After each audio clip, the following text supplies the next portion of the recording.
Hello everyone, welcome back to my channel. My name is Artie, and today we are doing a deep dive into Borderlands 4.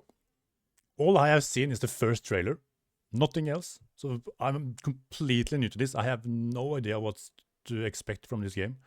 I've avoided everything about it. I have compiled a few videos. We're starting off with Pax West official developer panel, and then we see, I think maybe I've seen that one. Not entirely sure. At least we're going to watch that one, and then we're going to go down. I do not think I'm going to watch this, unless you guys want me to watch this, and then I'll make a separate video, because this one is almost an hour long already, and this entire video is going to be probably an hour long. So if you want to watch me react to that one as well, leave it in the comments below, and I'll make another video. So without further ado, let's watch this one.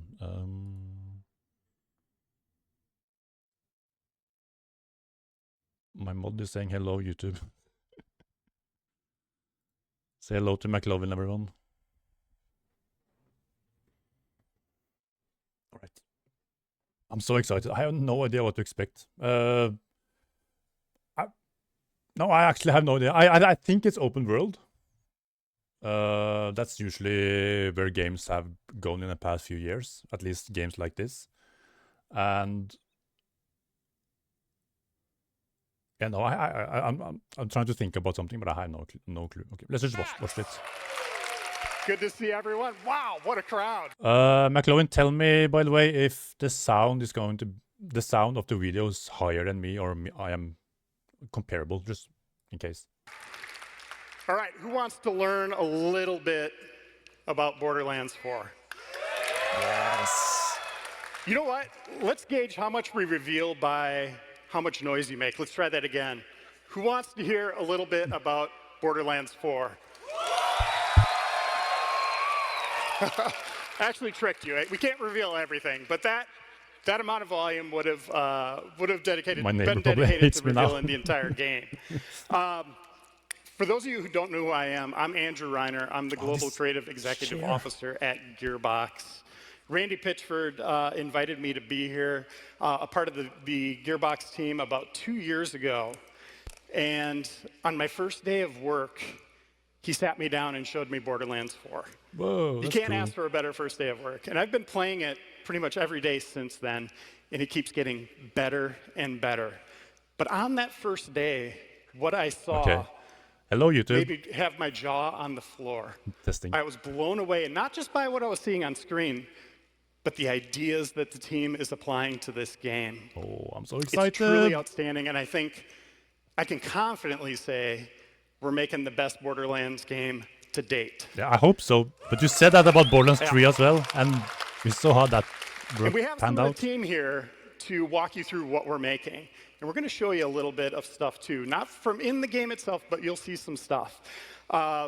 Collectively, this group of people has a... That's a bad timing, McLovin, but thank you for the resub. That's 16 months. Oh, my God. Hello, YouTube. That's so kind. Thank you. About 100 collective years of development time working on Borderlands games. It's amazing. Also, sorry for not being live for the past 2 months. Doing, and they're crushing it. I'm back now. So without further delay, let's bring out Anthony Nicholson, our senior product producer.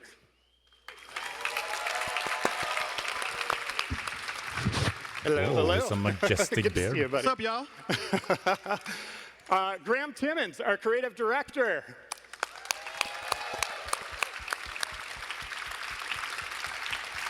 Adam May, our art director.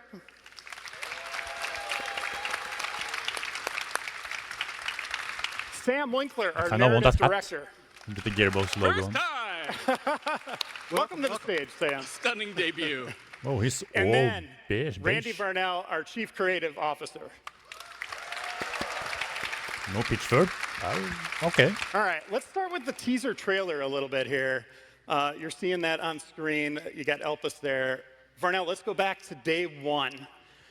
The planning that goes into something like this. How do we unveil a new Borderlands game? Yeah, right. We literally... Lilith teleported Elpis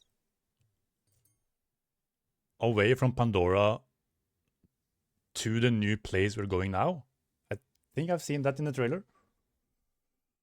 Excited to see what that's We about. start working on the next Borderlands like literally the hours after we ship the previous one. So like at the tail of Borderlands 3, where we're playing the game, we're watching you guys play the game, we're all enjoying that experience together, and then in those ensuing weeks, I had we're fun playing thinking Borderlands about 3, but what can we do to continue that journey together? What can we do to do it even more, right? To think about that. We're here at the very beginning of the Borderlands 4 journey with you guys, and we love opening up at PAX because PAX is the best. You guys are the real fans, right? Absolutely. We wanted to give you, so this is again, Sure. keep in mind, really early. We're just starting talking about Borderlands 4. We got the teaser trailer out. We're going to talk about that. We're going to a little bit of stuff today. In the coming weeks and months, you're going to hear a lot more exciting things about Borderlands 4. Yeah. So on the teaser trailer, though, it starts like it always does. A group of creative people sitting in a room, and we start asking ourselves, what are the coolest things that we can do that? So the teaser trailer, we started that work about 2 or 3 months ago, right? When we're thinking about getting ready for the moment a couple of weeks ago. this might be a lot of me and we just get together and looking like, and not reacting. how do we I want think to- about the journey I want we've to been learn on what in they're previous saying. Borderlands, and how do we go to a new place? What are the cool things that we do? I What are think the I'll cool do in the YouTube video. I think I'll do like down here. I will mark it to which video I'm watching. So if you want to watch me just react to something else, you can just skip ahead. Where's that first image that you put on screen? And we all kind of leave throw a things like out the if you wall, haven't, and by the we way. come up with That's a familiar things subscription like really helps. planets and cool effects and art, but then Firehawks, right?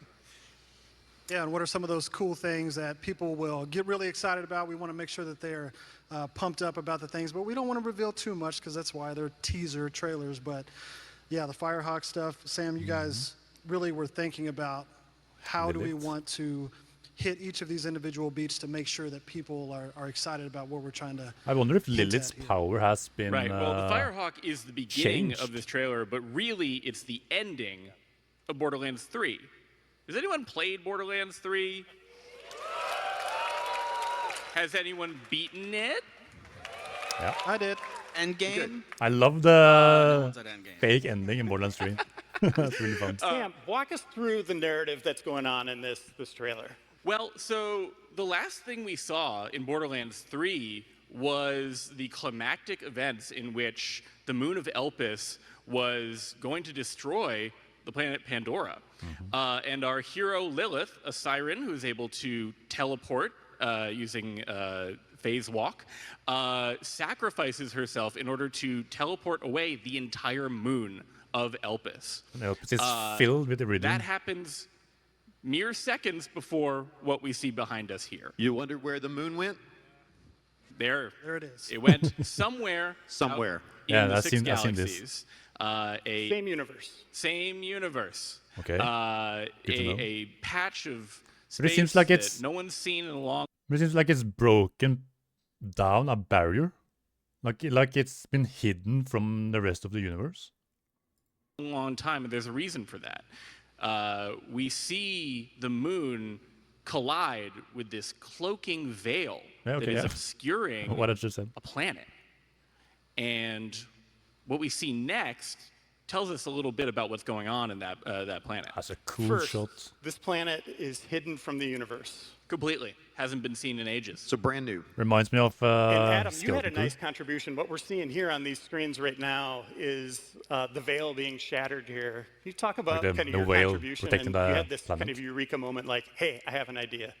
Yeah, that was actually a fun challenge. It was something we went back and forth on quite a bit. We had a whole slew of different iterations.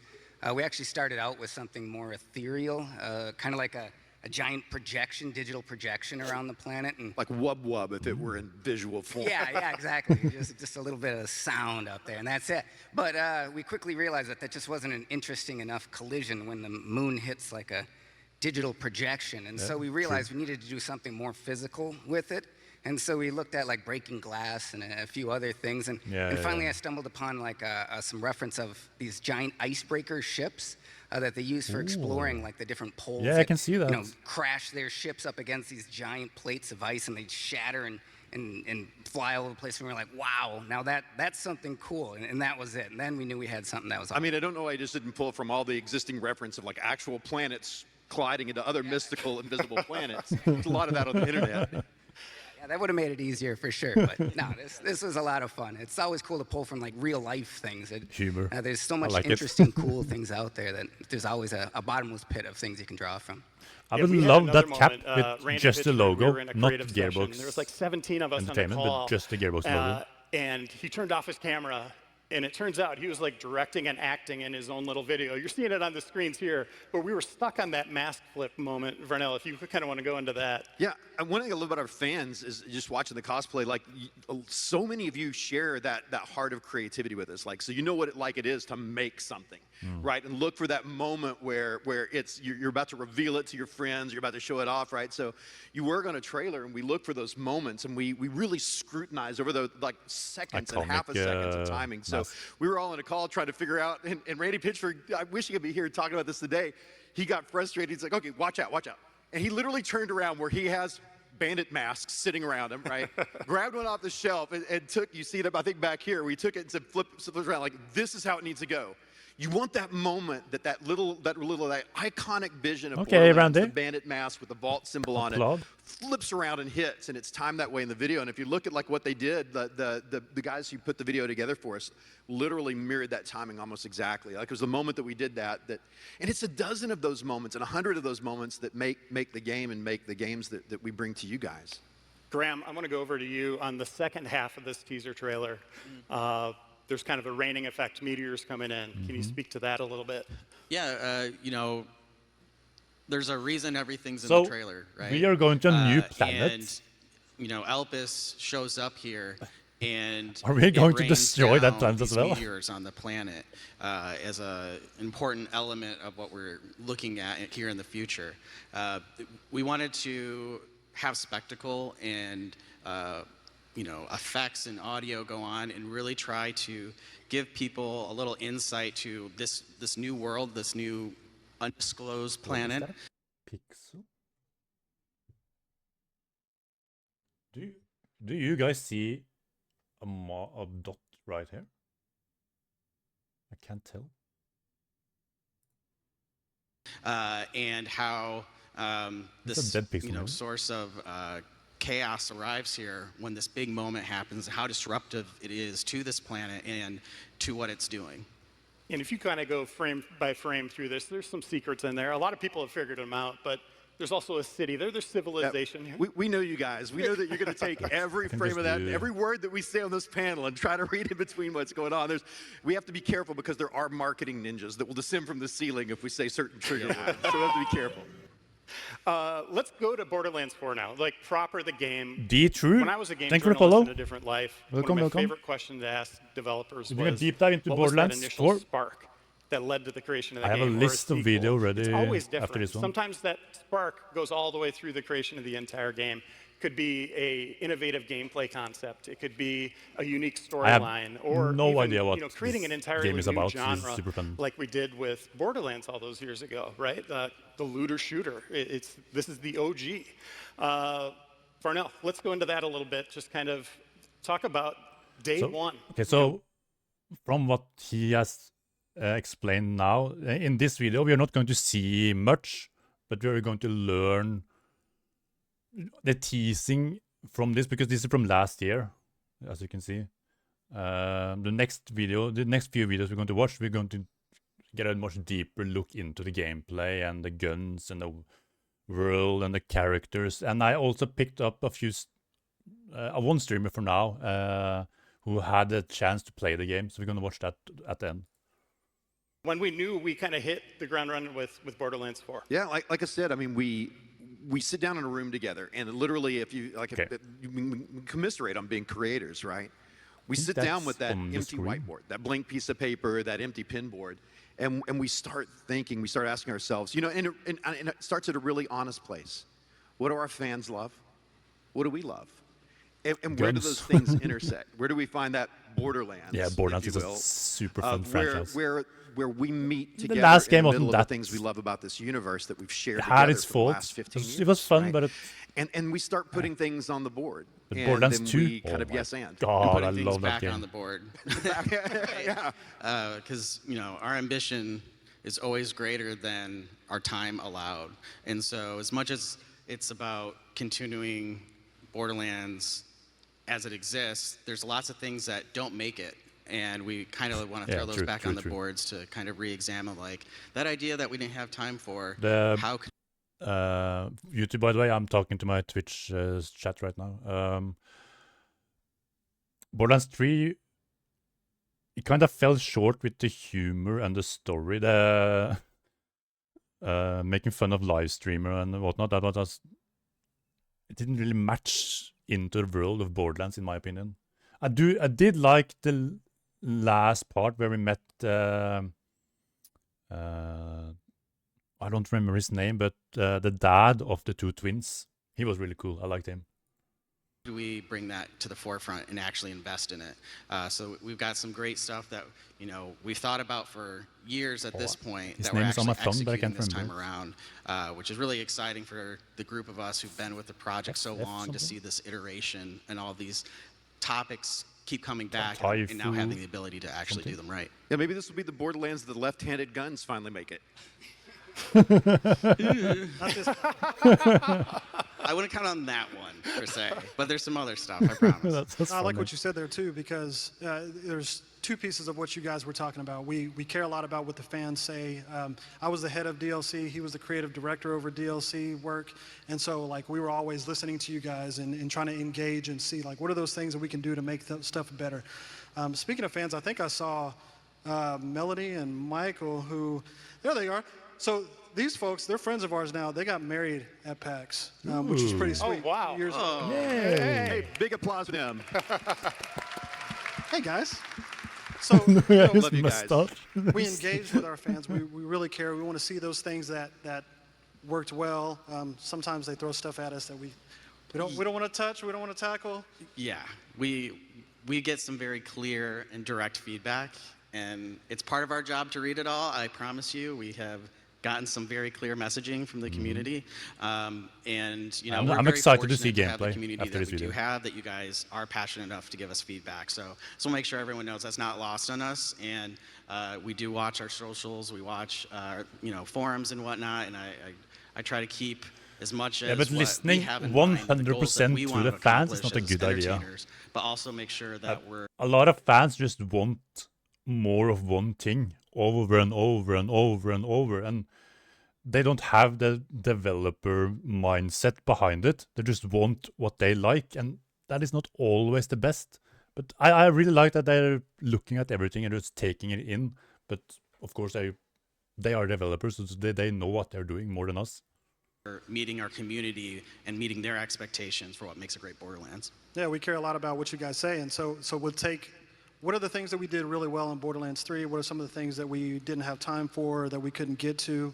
And then what are some of those things that we've kind of always had on our whiteboard that maybe we haven't touched? I mean, one of the things that we love to go very deep into, but that starts every project, who are our Vault Hunters this time around. So we will have 4 brand new Vault Hunters in Borderlands 4. Right? I'm so excited. Surprise. Surprise! Yeah, right. Reveal! Grant, let's go into what it Grand takes to create reveal. a Vault Hunter. Let's Sure. talk about that a little bit. Well, when we look at the Vault Hunters, the first thing that we always try to look at is what is some... Okay, I'm just going to make a prediction. Or not a prediction, something I want.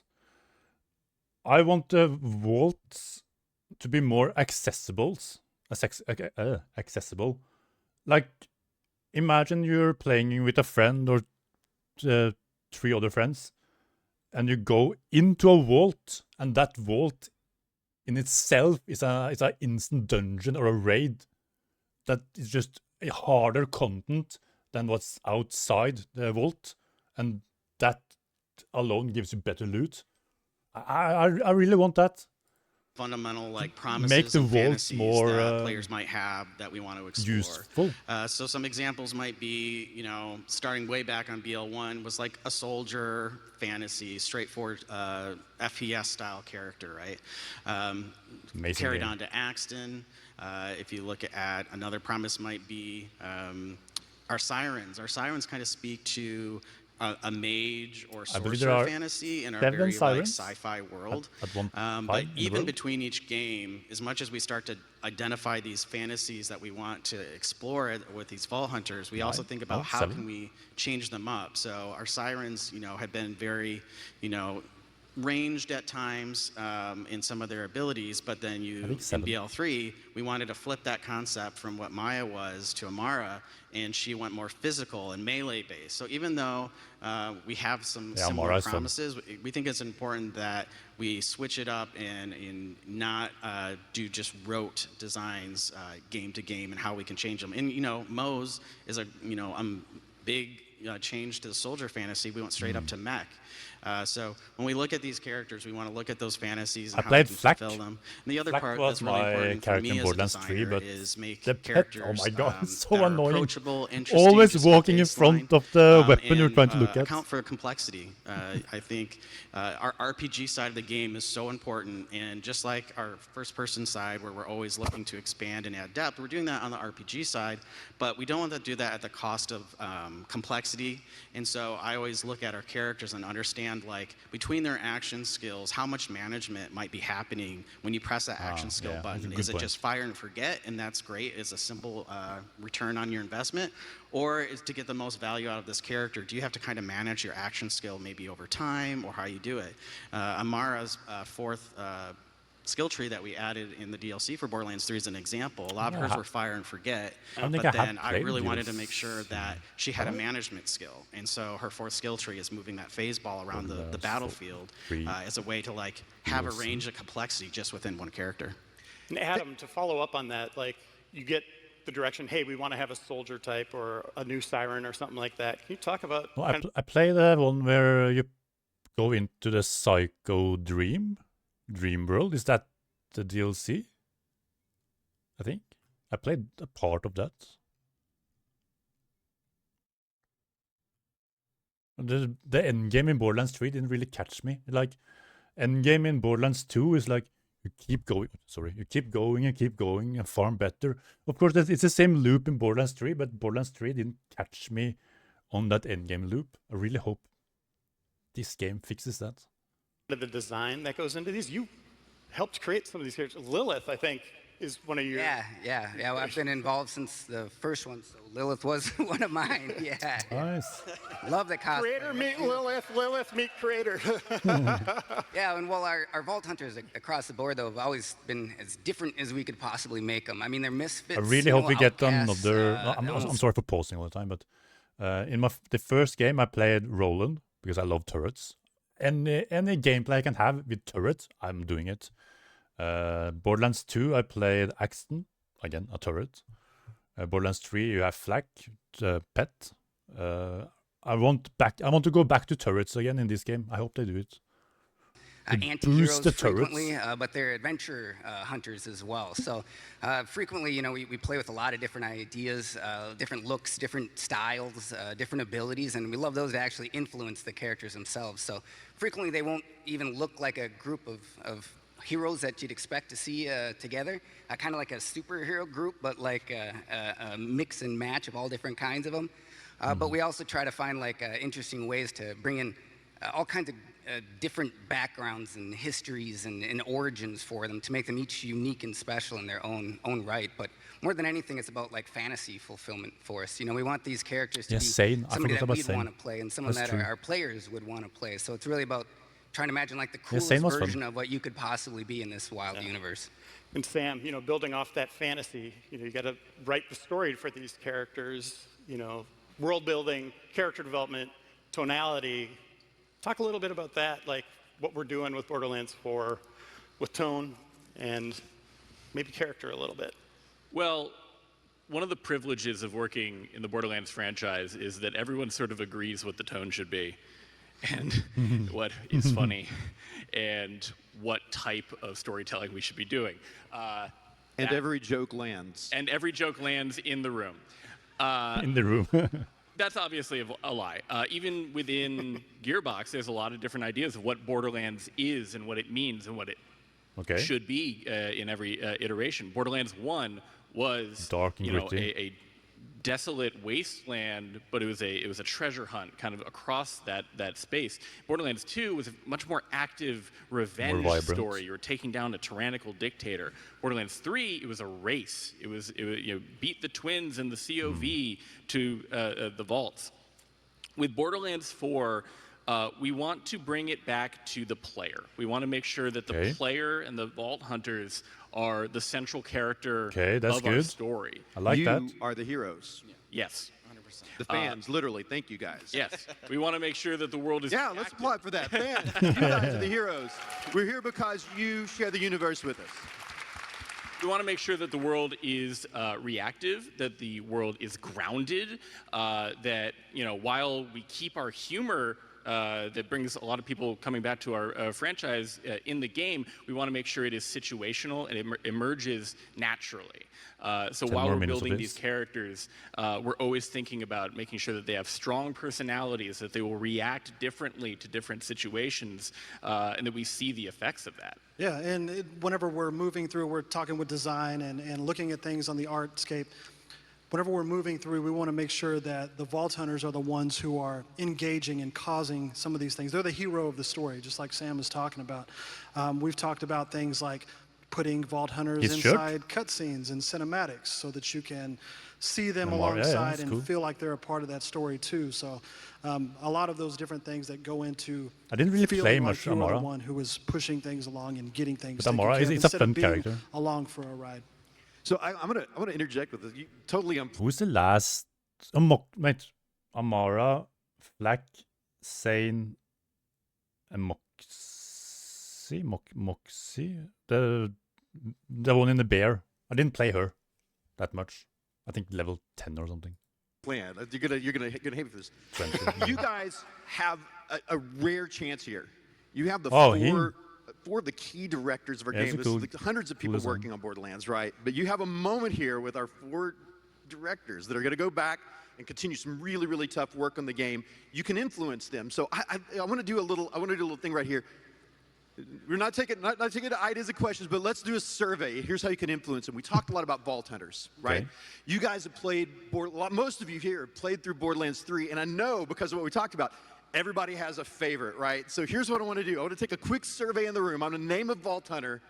And if you felt that was your Vault Hunter, I just want you to scream real quick, right? Give us a shout out. Ready? Okay, here we go. I won't. Amara. Pretty good. Zane. Yeah, Zane mains. Mose. All right, some Iron Bears out here. I get you. Flack. I don't know. It's pretty close. What do you guys think? I think it's pretty close. Silent. I think that's a great sign that we've developed characters that have. I think I expected a little bit more of interest. That's really important to us. That all 4 characters at that start of the game. If we did it right, you want to start all 4 characters before you go on this long journey with them. That's a really great sign. Something we always talk about too is like you finding could go out for you. Like what is your style, the bear, or what is that and personality? The bear will still move around and shoot. I think we love everybody to find their character. I never got to that part though. Yes. All right, we've been showing the teaser trailer, images from past Borderlands games. Let's show some new stuff, some art that you mentioned. This is the stuff I'm here here first for. Shot of concept art from Borderlands 4. Adam, let's talk about the art design overall, kind of what we're going for here, and what you want to achieve as you're building new content, right? Yeah, well, Borderlands. Just off the bat, I'm a huge Destiny player. This looks like the Elixni home base or something. This looks like it could easily be Fallen architecture. Universe is just super interesting, and there's so much to get to play with. I mean, it is like a post-apocalyptic world, but in the distant future. So it's like high tech but low-fi, and it just creates all kinds of interesting opportunities on what we can do with tech and and our weapons and our characters and our world in general. And I can't say much, but this has a lot to do with it here. That's another piece. Yeah. These are really, yeah. Whoa. Is this... Okay, it's obviously high tech, like most of Borderlands, but this sort of reminds me of the alien race for some reason. A lot of other things we haven't really had a chance to play with too much in the past is some of that high technology stuff. Oh, I'm so and excited to you can see here, explore we're this actually doing world. a lot of like digital projections, and we're getting to see some because this has been such a isolated world. Some of the things that you wouldn't have seen anywhere else in our Looks different than where we've been before. Exactly, yeah, and that's the key thing. This is where where I was they get after, high. is, we want to see something new too. We don't want to just keep rehashing the same world over and over again. So we really get to play with more color and more tech in this world than we have in any others. Yeah, fans, take a good close look at these images. There's some cool stuff in here. The same world over and over than any others.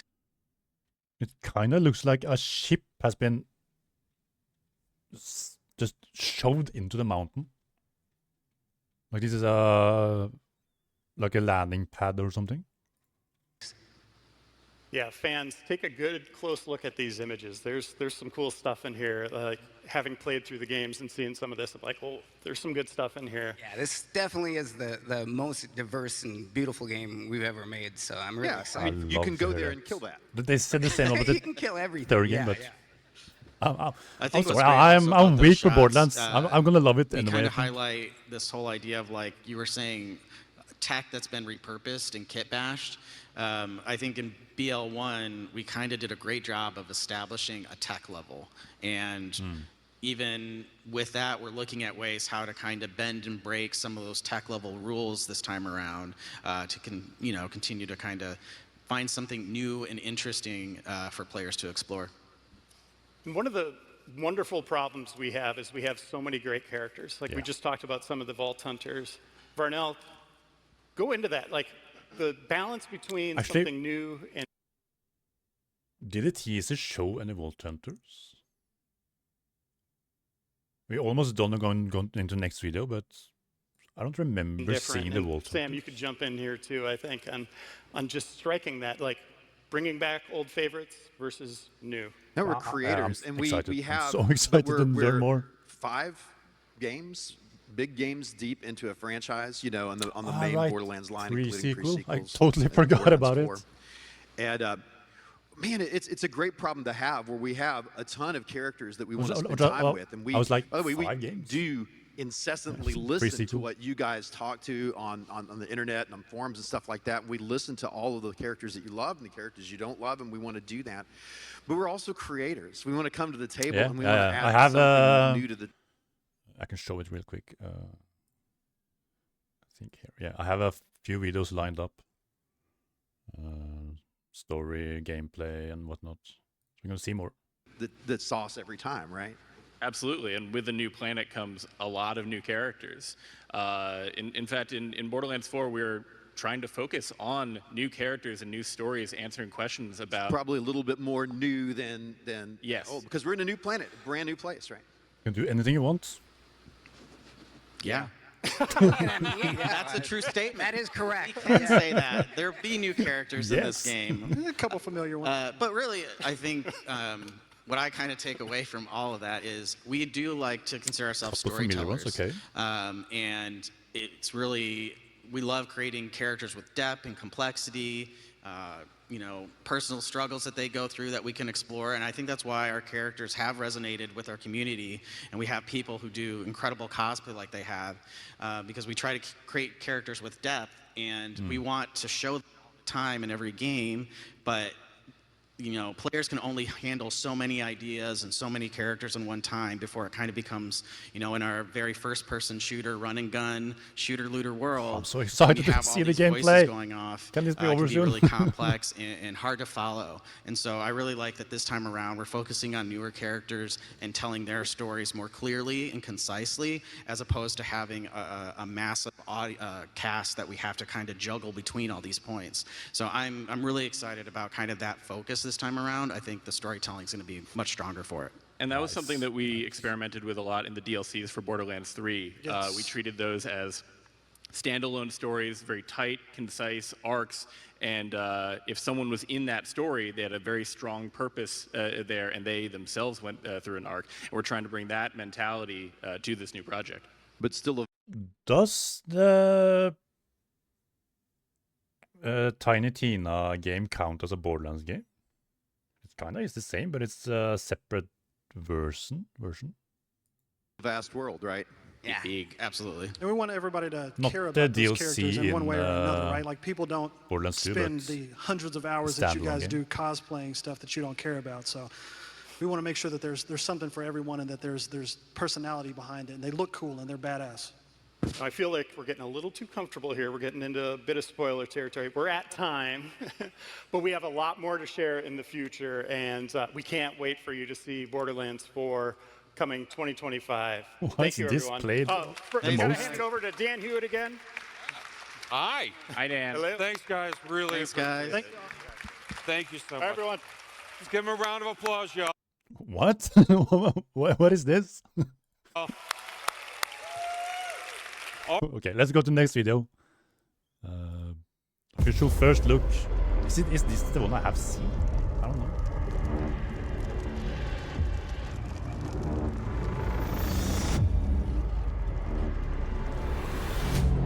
$2K games.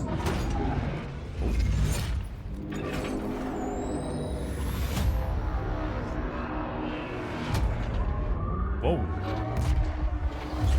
What the? Okay, so just one. Okay. I'll let it play first and then I talk. Oh, she looks badass.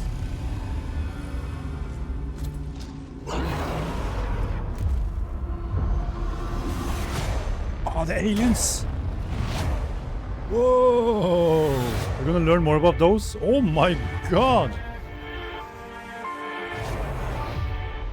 Hello, bad guy.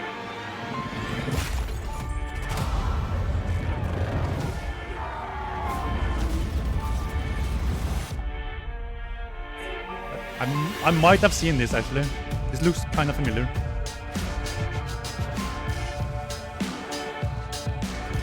Anyway, watch it anyway.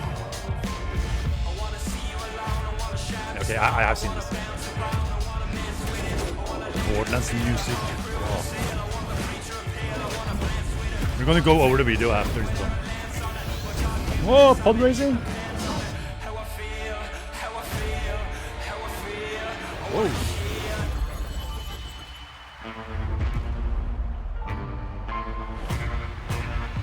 So excited!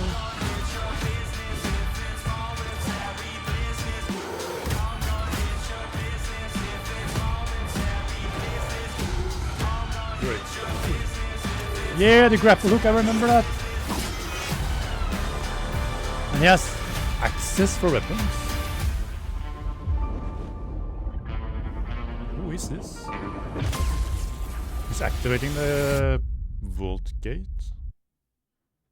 Okay, let's go over us again. I was going to say, wait, hold on. Right here, we are on a new planet. Why are there bandits that's on Pandora? That's on the new planet? This planet has been sealed off from the rest of the universe for who know how long. How are there the same bandits on that planet as Pandora? I hope to explain that, because if they don't, that's going to be a minus for me if they don't explain that.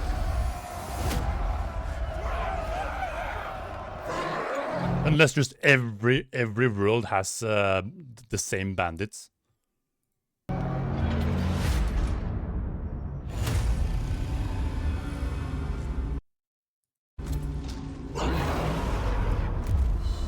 So I'm so excited to learn more about these guys. But they're not the... Are they the same aliens from Borderlands 2 and 3?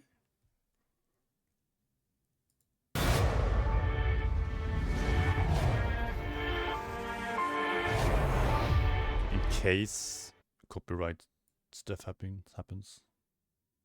Oh, I didn't think about that. I might need to edit this video. Damn. Look at this. Oh, that's so cool. With like a spider net above them. Not, of course, not spider, but there's looks like a spider net. Maybe it keeps them hidden from the ones above. So we have a lot of signs here. Cool location. Oh, wait, too fast. Yeah, this architecture, I'm getting really Destiny vibes from this. Like the Fallen. I can hear the music without hearing it. Oh, there's another city. The city in Borderlands 3. I like that planet. Atlas Corporation, I think, is on it. Because these are Vault Hunters. So that's the Siren because of the tattoos. That's probably a new brawler. And I think that guy is the one with the axes we saw later on. I have no idea what she does yet.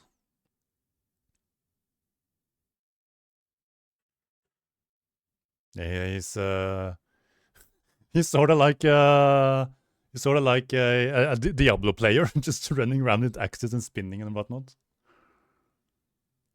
Oh, I really like the look of the vehicle. The first thought that went through my mind when I saw her was that lady from Arcane, who's a Noxian. That's the first thing I thought of. Claptrap is back, of course. Yeah, I'm so excited. Okay, I have seen this. Let's go to the next one. Launch date trailer. Is that the next one in line? Hold on. Yeah, it is. With audio.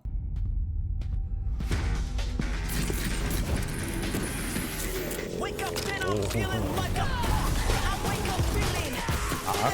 Here on the music, I'm just gonna have it. Oh, looks so clean.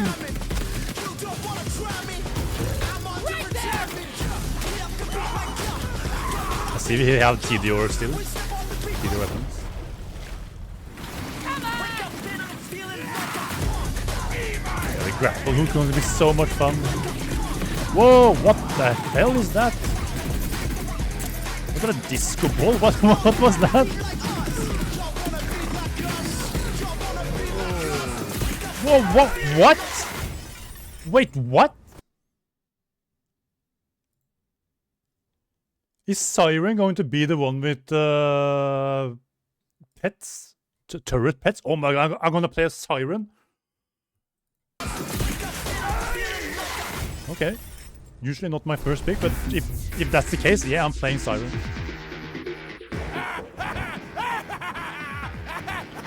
Wake up and I'm feeling like a punk. Yeah, okay, let's skim through it and then skip the next video. I like the chest. Look at the detail and the graphics. Just look at the weapons. Oh my god.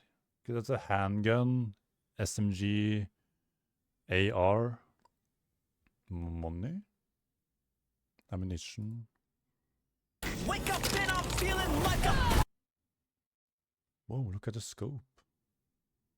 Wait, what is that? Beast? Ooh. Well, that's the same... I'm sorry. It's the same location as the last trailer. Because he's shooting... Is this Melee 1?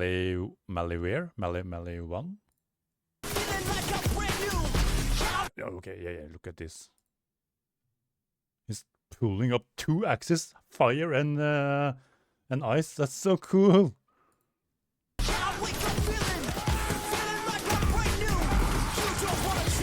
What is happening here? So this is some sort of action skill. He's pulling out another gun. Sort of like the guy in Borderlands 2. Go berserk mode. Unlimited ammo and everything.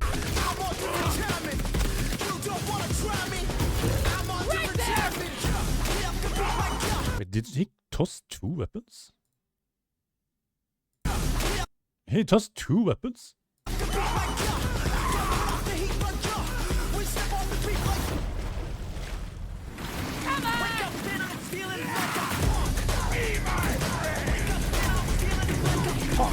This one, oh my god, what is happening here? Is this still the same character with the... What is happening? What is happening? It kind of looks like the polka dot man.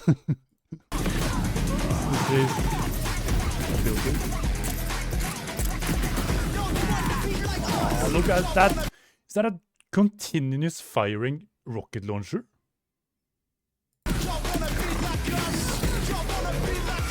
Oh my god, I can't wait to learn more about the Vault Hunters.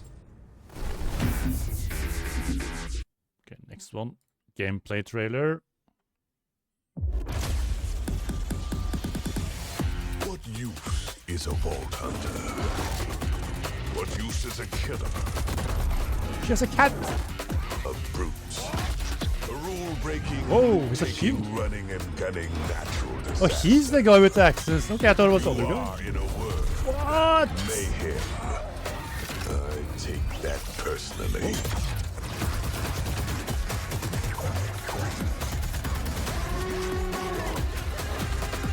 Yeah, he's back. What is he doing? What is that?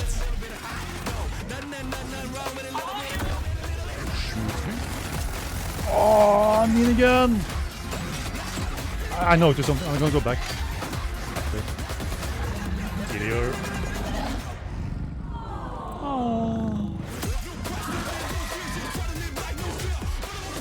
Bunch it up together. Yeah. Got a big axe mace. Okay, so you can change weapons. A citywide curfew has been enacted. So I was right, he's the brawler. Whoa. Oh, you can use the grapple to pick up stuff. Whoa!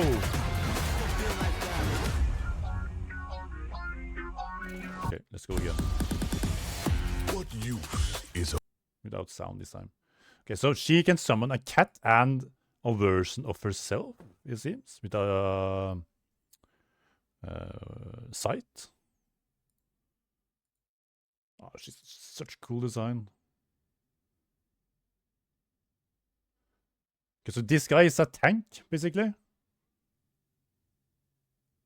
And she is that ability which she captures someone in a ball. It reminds me of Maya's power in Borderlands 2. You're going to trap people up and use them to either heal allies or deal elemental damage.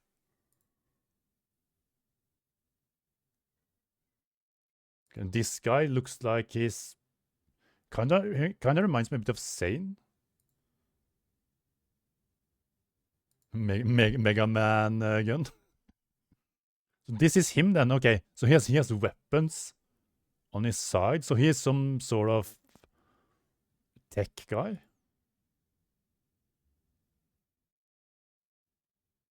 Okay, there was something I noticed with the minigun.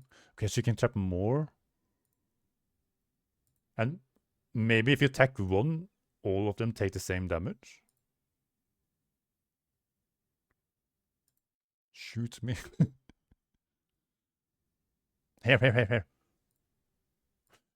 You can barely see it. Hold on. You see, they're transmitting in. So there's a horde coming over and over and over. I wonder how that's going to work. Is this some sort of horde mode, or is that how it's going to be going forward? Enemies spawning in. And anyway, I really like it. It's super cool.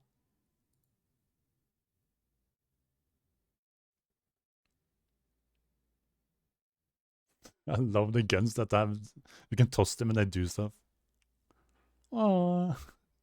Okay, so the siren is a pet user. Okay, I'm gonna play the siren first. Unless the other seems really cool, of course. But as of right now, my mind is on the siren.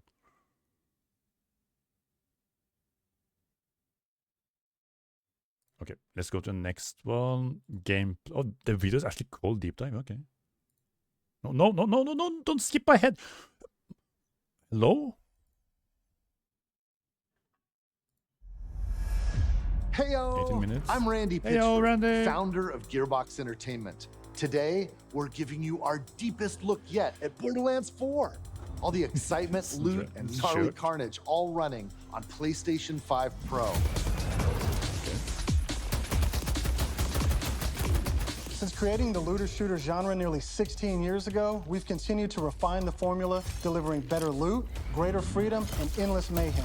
Nice. And with Borderlands 4, we push things even further. I just saw you. This is hands down our best Borderlands ever. All new movement, abilities, bigger and better I actually believe you. and a brand It new looks planet. incredible. All in service of making you feel like a total badass. It's the perfect entry point for new players. Okay, so this video is 18 minutes long. It's 19 minutes long. I'm gonna stop throughout it instead of watching it all over again. Incredible new places and a great story. And for our longtime Borderlands fans, we're throwing back to our Yeah, you see, I was right. Borderlands fans. Feel like a total badass. It's the perfect entry point for new players with incredible new places and a great story.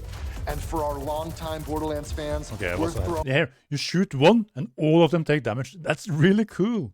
going back to our more grounded tone while pushing gameplay ahead further than ever That before. weapon's insane. This is the culmination of years of hard work from my teammates across the Gearbox studios. So enough talk, let's get it. This is Borderlands 4. Randy's a one of a kind guy, but no, I'm actually excited. Thank you, Randy.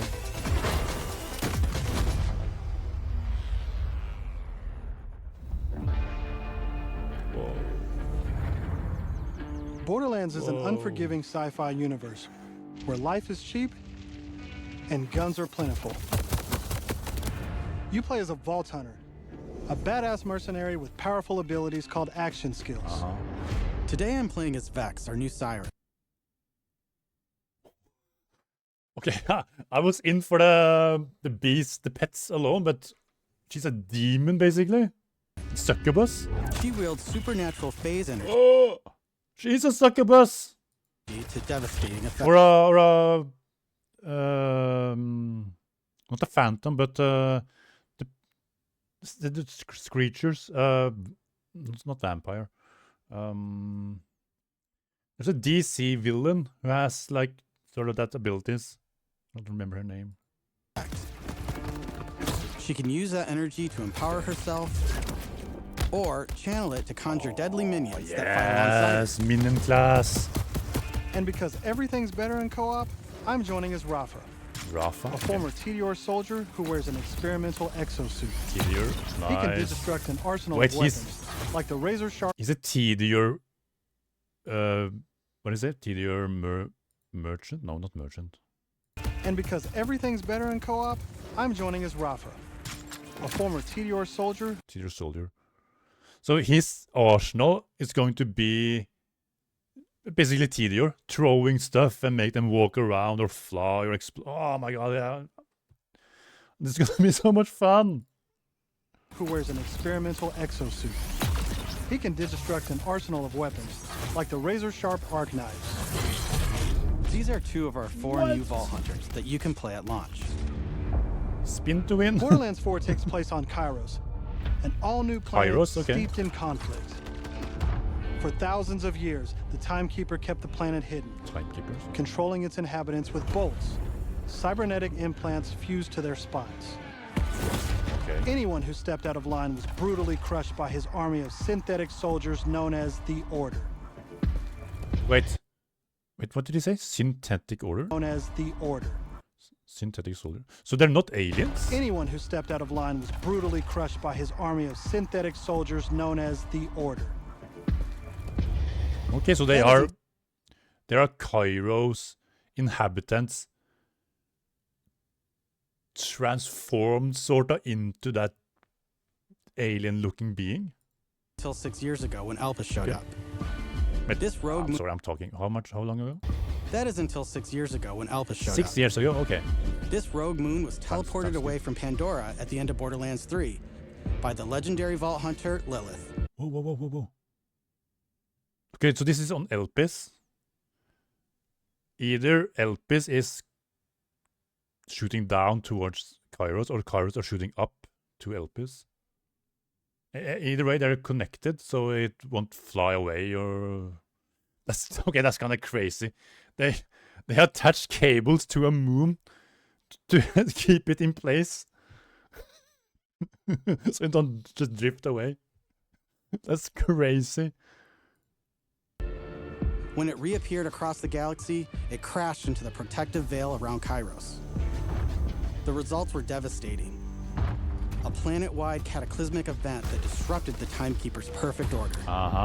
Okay. Now people all across Kairos have started rising So that's up. why the bandits are there, Some even maybe. ripping out their bolts. Okay, And that's a fun chunks of their explanation. brain along with it. That's the situation our Vault Hunters have crash landed into. Look at this A place. planet ready to explode, and you're the spark. I like her. As you explore, you'll meet a cast of incredible characters. Whoa. Fan favorites return, like back. Zane and Moxie. Moxie is back, of course. Zane, hello. You'll also meet new friends like Rush. Rush. And as Claptrap. always, Claptrap is along for the ride. Bummer. Last but not Whoa. least is Echo 4. Echo 4. This helpful drone follows you everywhere. Hacking order tech, scanning the environment.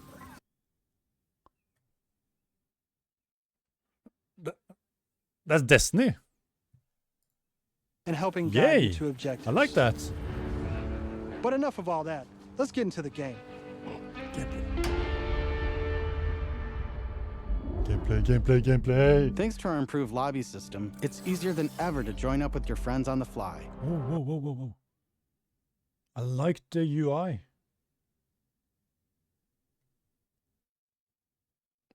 Option credit. Join split screen. You can play split screen. Session settings. Cool. Shift key. And with full crossplay at launch, you can play with your friends on any platform. Today, we're venturing into Terminus Range, a frigid, Okay. mountainous region. This is just one of the 4 zones on Kairos that you can seamlessly 4 explore. zones, but seamlessly. Oh, it's There's open next to no world. loading time, just endless looting and shooting mayhem.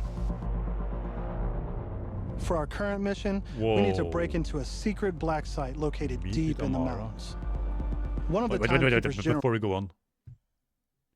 So, okay, so this is on PlayStation. This might not be how the UI is going to look on PC. Because of this right here. But I like the UI. It's clean. It's not in the way. And you have stims. You have stim pack. generals, Or Vile Lictor, boosters. has been conducting grotesque experiments. I don't notice it, but beneath the health gauge, you have Potent Alchemist. That's the same thing from Borderlands 2, where the way you spec into your tree, and the way you equip certain gear determine what class you are. They didn't have that in Borderlands 3, as far as I remember. I like that. Experiments on locals. It's up to us to stop it. All right, let's get moving. I'm just gonna say, before I start running, it looks really clean, and the weapons and how the weapons look and feel, it kind of reminds me of Halo. That's not a bad thing. All right, let's get moving. Here I'm using Glide, one of our new Okay. movement abilities. Oh my god, I'm gonna break the game so bad with With this. dash, double jump, climbing, and point grapple, I can't these wait make to getting around more explore. fun and add a ton of utility to combat.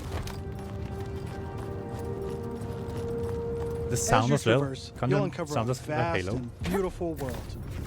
Double And to jump! bring Kairos to life, we've introduced dynamic weather and events, so you constantly have new things to I discover. love you, Gearbox. There's also plenty of local wildlife to contend with, like these Cratch, flying beasts who attack in flocks.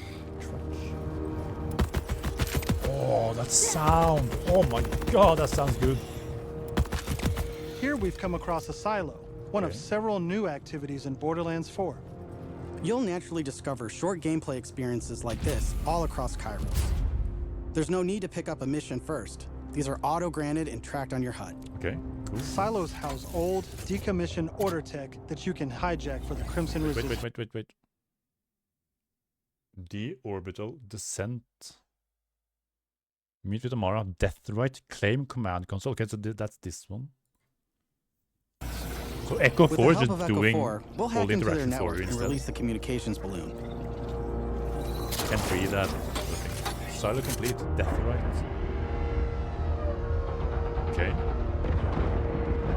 Whoa.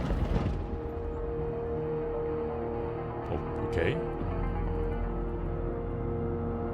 Now Just that a we're in little, charge, we can fast travel to the silo. And as a bonus, okay. it's revealed the approximate location of a vault key fragment. Wait. Mission, map, inventory, skills, SDU. Isn't SDU usually customized by buying in a shop, like from Marcus? I wonder why SDU is on their own tab. Customization. Set pin, legend, center, zoom, and back. You can collect these fragments to unlock a hidden vault, a high-level dungeon with challenging...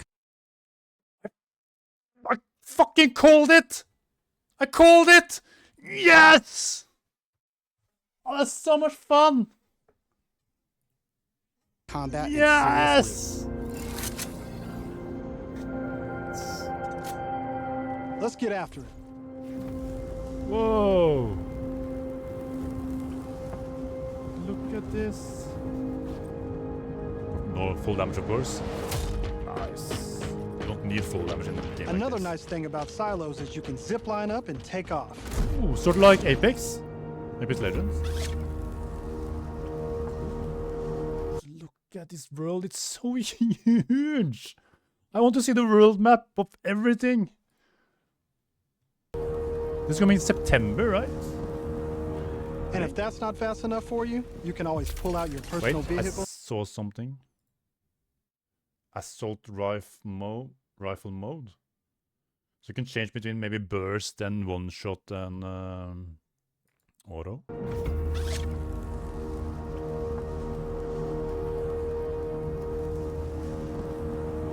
And if that's not fast enough for you, you can always pull out your personal vehicle, the Digital. Yes. Just hop on, hit boost, and get rolling. You can customize the body, paint job, and even how it handles. And because this is Borderlands, you best believe it has guns. There's so much to look at. Trying to look at everything As at you once. traverse, you'll encounter a host of dynamic events. From order patrols to Oh. world bosses, Oh. there's always something World to shoot and bosses? loot. Oh my god, already it sounds so much fun. What is marking there? Is that not a mark? All right, we're coming up on an order outpost. Let's see the new movement abilities in action. Yeah, let's see. Incendiary sin. So good. Try getting badass. Chaining our new That was a traversal game. abilities together makes combat more dynamic than ever. You can dash in and out of melee attacks, dodge projectiles, or quickly reposition to gain an advantage. Oh, that's a cool reload.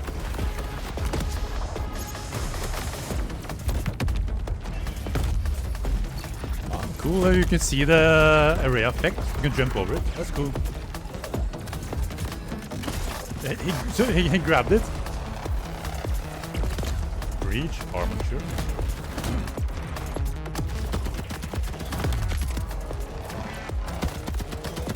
Oh, it looks so good.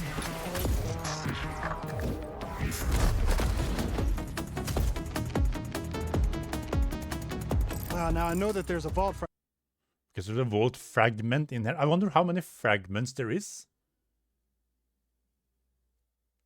I hope there's quite a bit to get into the raid vault. Fragment around here somewhere. But we've got a mission to get back to. Wait. Let's pull. I know that there's a vault. The Borderlands of Kairos. Okay, that's just the general area, I guess. Fragment around here somewhere.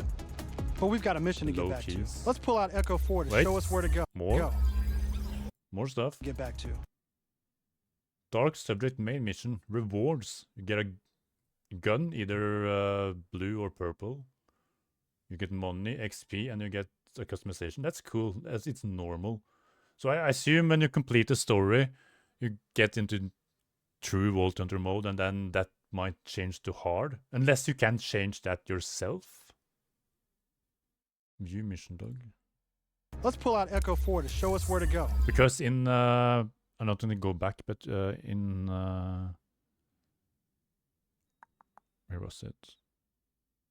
Here, in that window right here, you can't really see it really well, but it says server settings. So maybe you can change it to hard right away. You get a guide. I like it. We're meeting up with none other than the Tigra Partali herself, Amara. She's a... Wait, I didn't notice. Spells. Or action skills. L1 is the wings. And R1 is...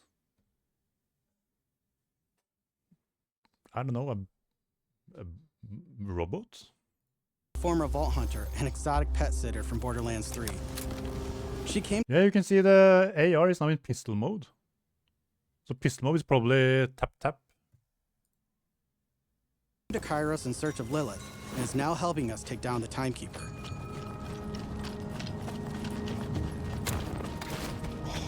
God, I love the movement. Don't you whine at me, homies. We'll play in a moment, huh?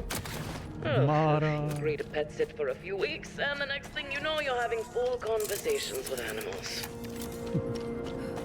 You don't use security like that unless you've got something to hide. This must be the path to the black side. Agreed. Okay. But if Lilith is on the other side, I don't mind some property pet destruction. is tongue out on the side. Ooh, your specialty. Please, be my guest. Yeah, destroy. Destroy it. Yes, Amara. Come, let's throw some light on this black site of his. This place is crawling with creeps. Clear them out. Co-op has always been at the heart of Borderlands, and we put a ton. He has a jetpack. Look at Rafa.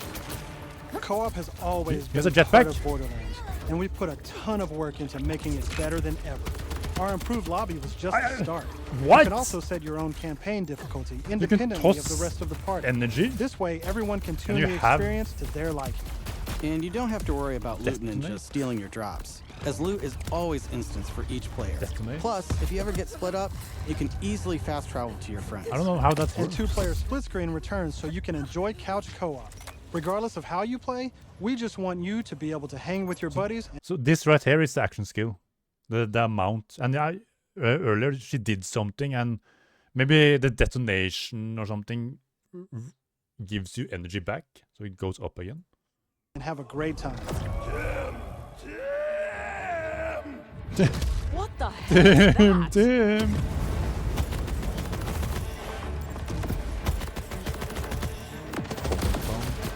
Love the lace. Is that a boss? Or a bigger enemy? Named enemy. Everyone else Not that heard the deep. talking creep, right? Tim feels like the product of Lichter's twisted mind. Oh.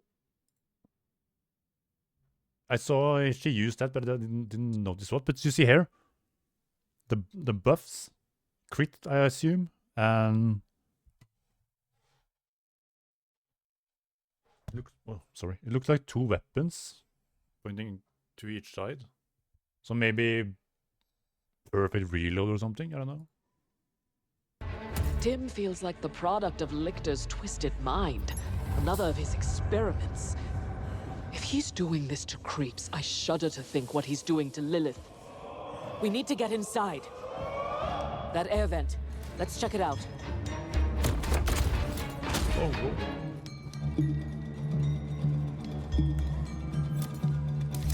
loot the Hermes chest. is really creeped out in here.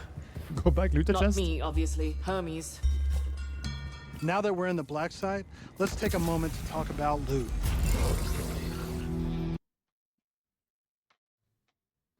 What? That's such a cool UI. Equipment, backpack, ecologs, okay. Backpack is where we have all your guns, I assume. And then, guess we have Echo 4 here as well. I assume you can customize Echo 4. Oh, you can see the elements on the weapon. And I don't know what those triangles are. Maybe you can upgrade the weapon.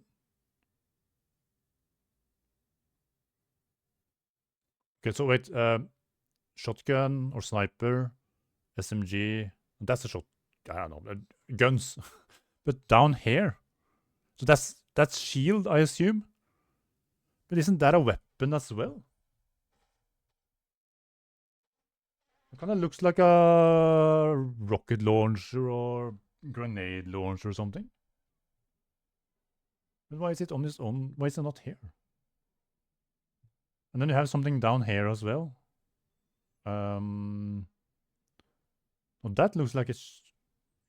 I don't know. I don't know. There's something down here as well. I don't know what that is. Maybe loadout? Oh, please give us loadout. In Borderlands 4, each piece of gear comes... Oh, don't. Assault rifle weapon. Wait. Daedalus? Is that a new manufacturers?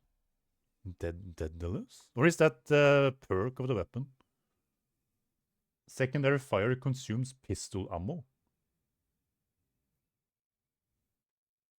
What?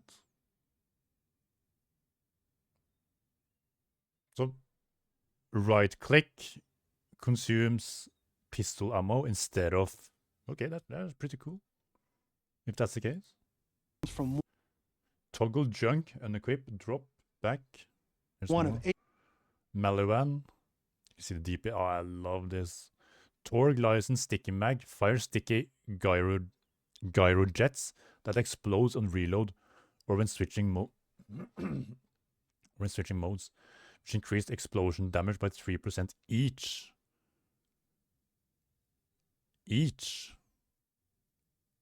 Free sticky gyro jets that explode on reload.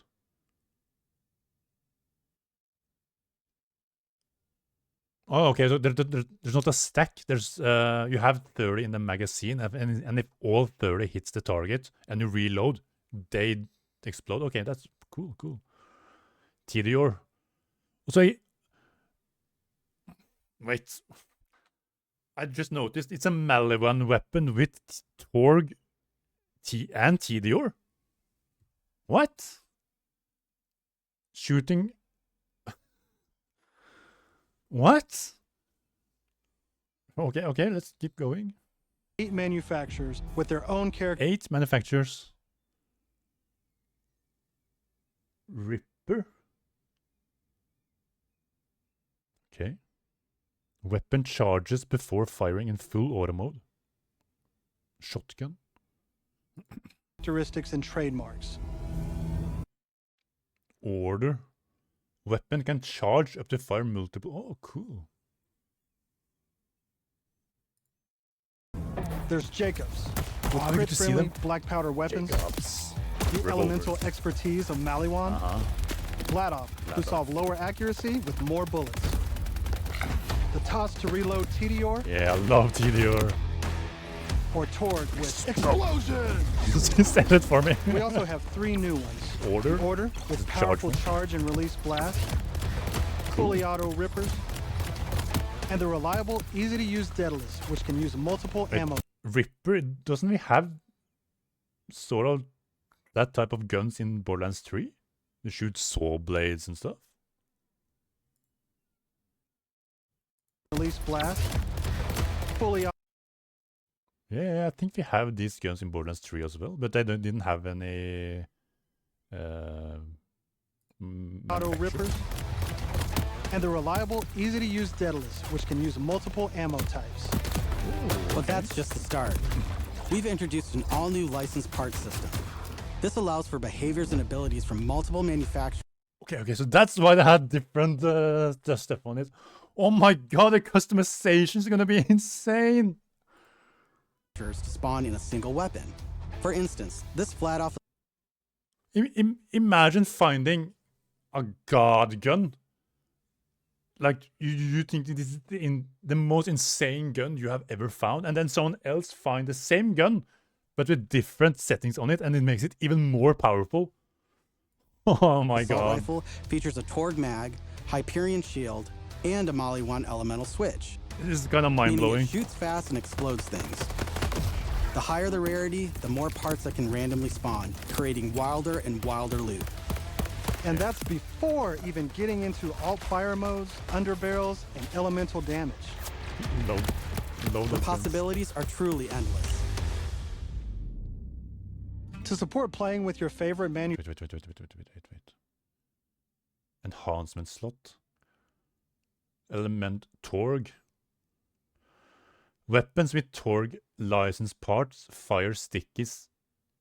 Oh, so you can sort of customize what type of guns you rather have. Manufacturer, we've added enhancements. This new type of gear replaces... Is that the stuff down here? Artifacts and... Ripper. Weapons with Ripper licensed parts increase weapon damage by 2% for each consecutive shot fired for a Holy shit. Airstrike. I don't know what that means. 0 out of 3. Provides bonuses to specific manufacturers. No, I clicked pause game. Hello. Bonuses to specific... Leaper. Weapons with Jacob's licensed parts gains a 40% chance to ricochet non... Oh my god. Manufacturers. Take my current enhancement. It adds a kill bonus to all guns with Daedalus parts, along with more reload speed and critical damage. The theory crafting is gonna be insane. This lets you min-max your build around your favorite manufacturer, Cool, immediately turning just okay guns into amazing weapons.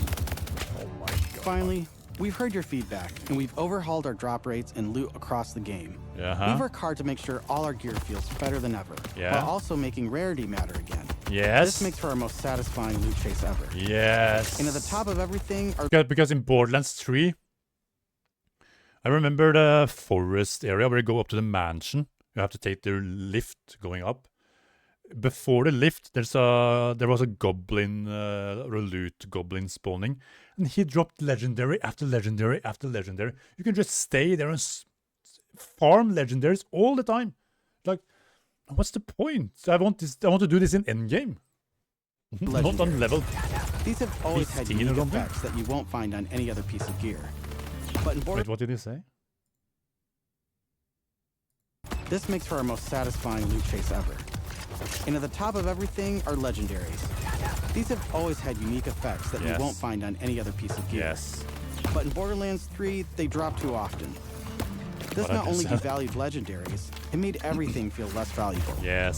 In our new system, not only do all guns feel great, but now legendaries will truly be special events. I like that. We've added the magic back to our loot chase, and we know you'll love grinding all that great gear on Kairos. Look at the scenery. Whoa. All that great gear on Kairos. What is that gun? But let's get back to combat so I can show you my favorite thing. Find Lilith? This is the new gear slot for grenades and heavy weapons. That's the other weapon slot beside his shield. So, so you get a... It's like rocket launchers. Oh my god! So don't... I like that! Instead of taking up a gun slot and ammo, Ordnance now has cooldown timers. No more saving the big guns for boss fights. Good job! Now you can blow stuff up as often as you want. Yes.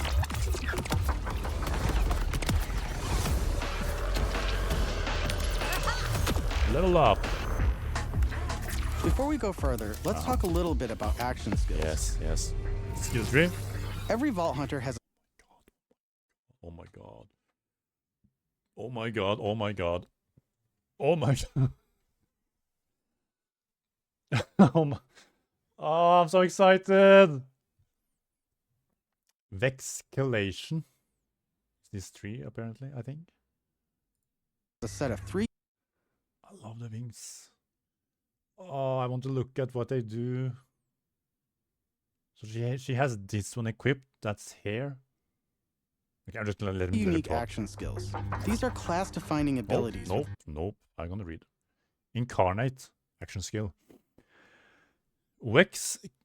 Okay, she's called Vex. Vex creates a phase explosion, dealing damage to nearby enemies and fully restoring her health.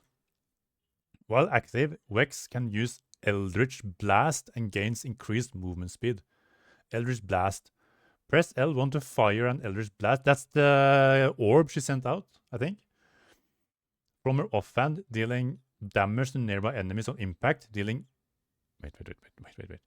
From her offhand, dealing damage to nearby enemies on impact. Dealing gun damage reduces Eldritch Blast cooldown. Okay, cool. Press L1 to end Incarnate early, partially... Okay, that's normal. Cool. Devastating effects. Up until now, I'd been using Incarnate to deliver powerful phase blasts. But let's switch it up to Phase Familiar. Vex is joined by her minion, Trouble. When killed, Trouble will respawn after cooldown. Press L1 to teleport Trouble. So that's what Flak did. You can teleport his pets. Dealing damage in an... that's basically Flak, but I like it. Trouble then transforms into a badass, fully restoring health and gaining increased damage for a duration. Activating Phase Familiar will respawn Trouble if currently dead. Okay, so Trouble has a health bar. Okay, cool. And pull out Trouble. Hasty Fiend. I'm gonna read this. Vex and her minions gain increased movement speed and damage reduction. Ooh, so you can make a tank build for the pets. As you can see, each action skill has its own branching skill tree, giving you more build. Overpowered. Vex deals increased action skill damage the higher her health. So she can be really tanky and do tons of damage. I like that. Freedom than ever before. On top of passive skills, you can... Blink Strike. Command skill. Press and hold L1 to command Trouble to blink strike target enemy. That's same thing on that one, but more precise, maybe? Blink Strike always critical strikes enemies below. Okay, cool. Further customize action skills with augments and capstones. Oh, wait. He skipped over... Customize action skills with augments and cap... No! Oh, that's too far.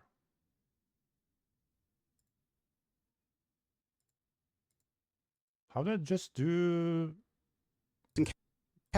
God damn it! You can further customize action skills. I'm so sorry. With augments and cap... Okay, never mind. Stones. Violent Outburst. Command skill. Press and hold L1 to command Trouble to explode himself, dealing ordnance damage to all nearby enemies and restoring health. So the ordnance you have equipped, Trouble is then dealing that type of damage. While Phase Familiar is active, sacrifice 33% of his maximum health instead. Wait. So if you don't have the pet out and you use L1, you then teleport out Trouble and deal ordnance damage. But if Trouble is out, you sacrifice... What? While Phase Familiar is active, sacrifice 33% of his maximum health instead. But why?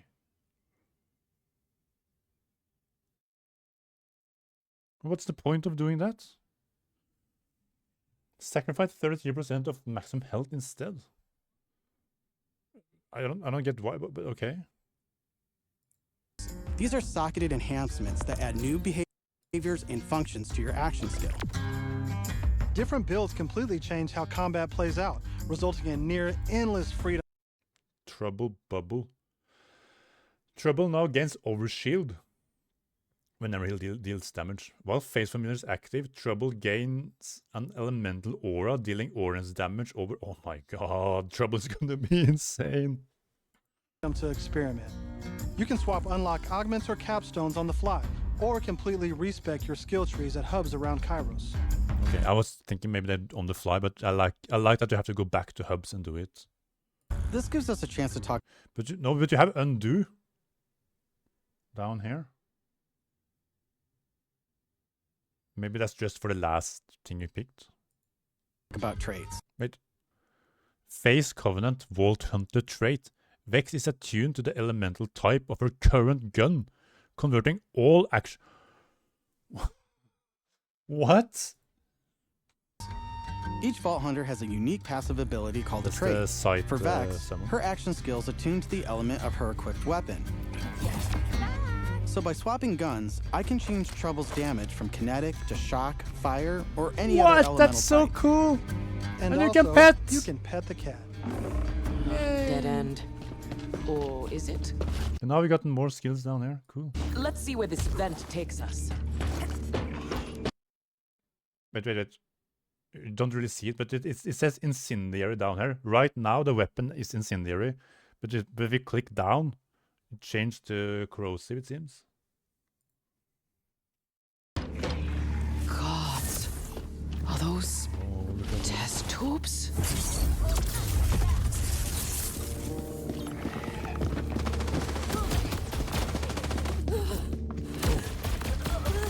Oh, you got the chill effect on you. It's freezing.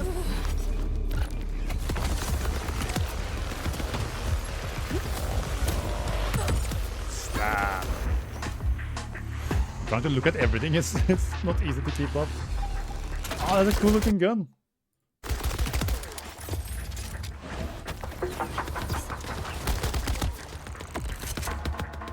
Trouble, do something.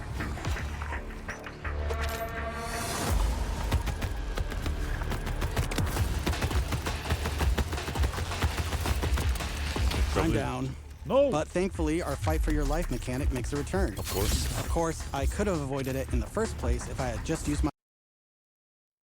It good. You can't see. I'm pointing. Oh no, you can't see. I'm so sorry. I should have moved this earlier. I'm so sorry. Earlier I mentioned you can see the class under the health gauge, and that stim pack right here. You just used it. My ref kit. This new piece of gear provides health and other buffs, like temporarily boosting my elemental damage, rate of fire, or movement speed. Okay, so it's more than just health. Okay. I'm almost afraid to ask what's in the tube. Oh, look at these guys.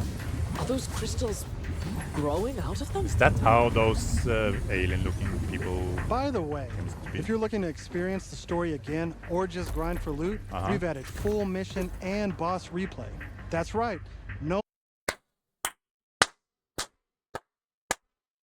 Thank you! No more save loading to run bosses. Now you can return to the arena and use Moxie's big on-4 machine to spawn another run. That should have been in the game for a long time ago, but endgame thank later. you. For now, let's jump ahead and show you something truly badass. What the In hell? Borderlands 4, our bosses are bigger and better than ever, putting all your new skills, gear, and abilities to the ultimate test. Whoa. Such a cool boss. Jump, jump, jump, jump, jump.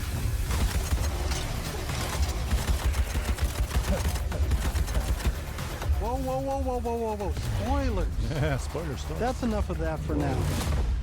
But we look forward to showing you much more this June at our first hands-on gameplay event.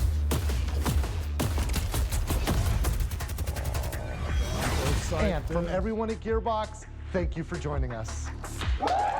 Yeah, thank you. Oh, there's more.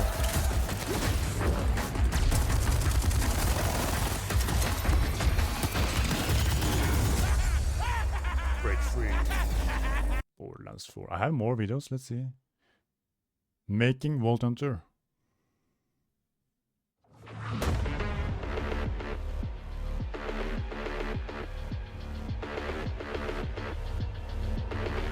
excited. What makes a Vault Hunter? Vault Hunters at their core are like treasure hunters, bounty seekers.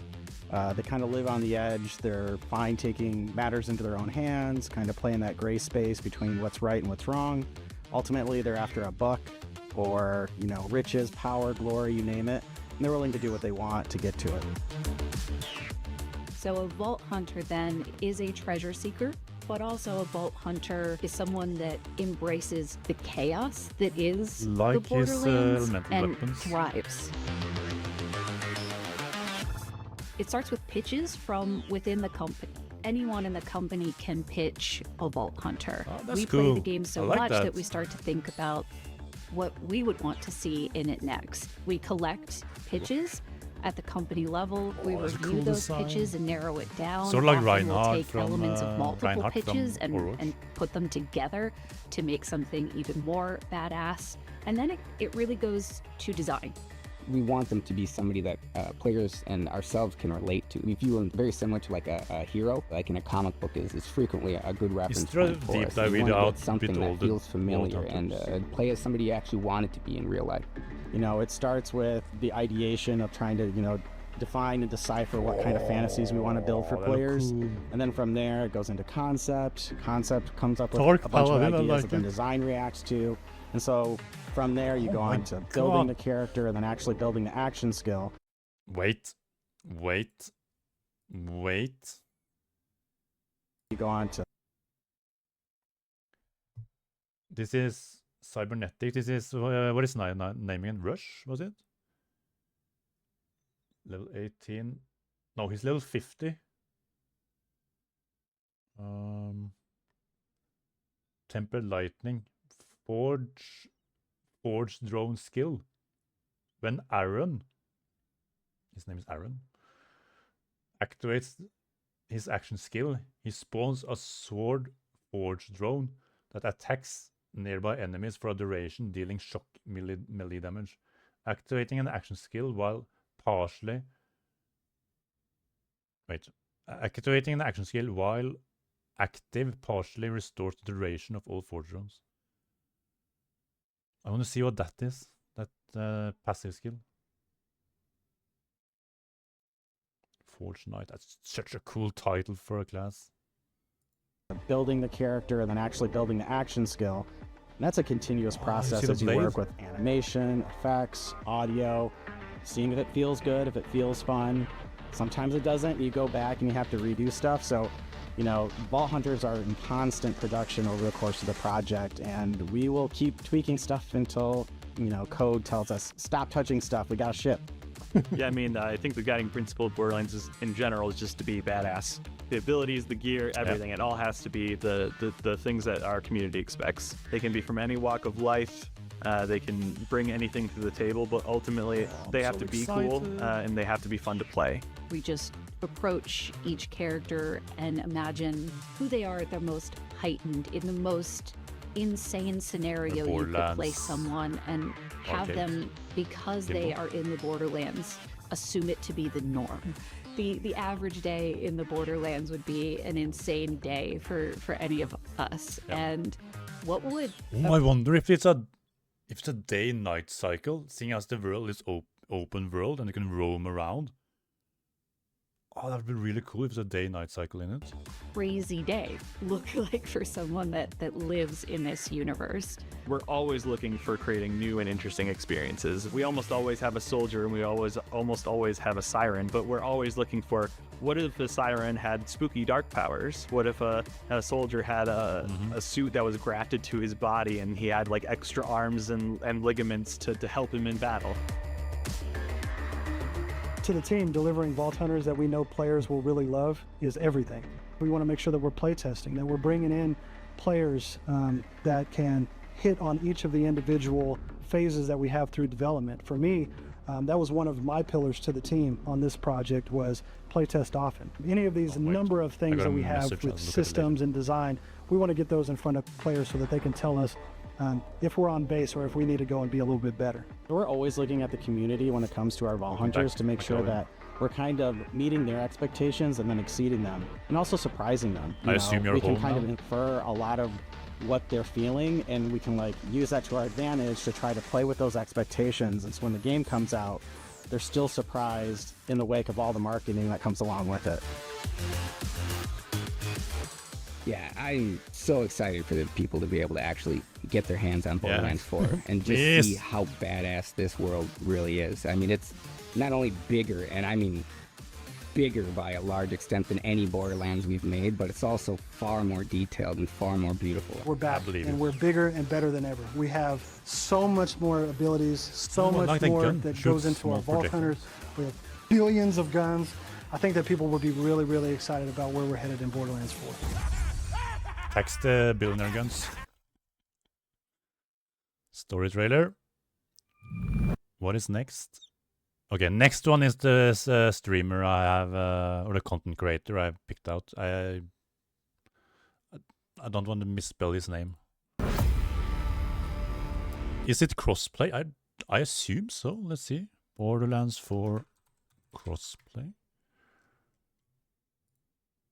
Yes, Borderlands 4 will have crossplay, allowing players on PlayStation 5, Xbox Series X, S, and PC to play together. Yay. You are no longer a Vault Hunter.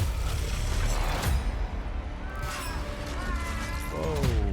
You may have had free will out there in the myriad galaxies. But here, on Kairos, you serve the use I have for you. Our minds fly free, beyond his control. Now, it's your turn. I will return to the Timekeeper's side. May we rule forever. The Kingpin? Oh. Whoa! Heard you were rounding up some Vault Hunters. Reporting for duty, boss. Could it be my savior? Oh, Vault Hunters! This will hurt!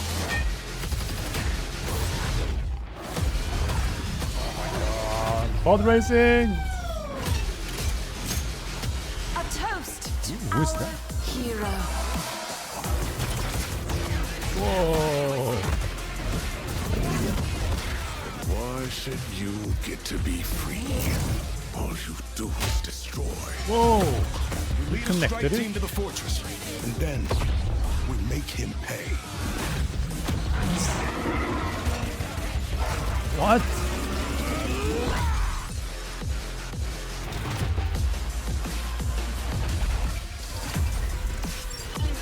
Oh my god, it's not far away. It's not far away. Is there anything else? I'm not gonna buy the. I don't know. I can't afford it anyway. So I want it, but I can't afford it. Okay. Guys, this past week. What is his name again? Aztecross? There. Aztec. Okay, so I don't know if this. Someone correct me on this. Is it Aztecross or is it Aztecross? I don't know. Oh, he's gonna play the siren. Oh. And he's playing with African Prince, DJ Knight. I don't know who these are. I'm afraid.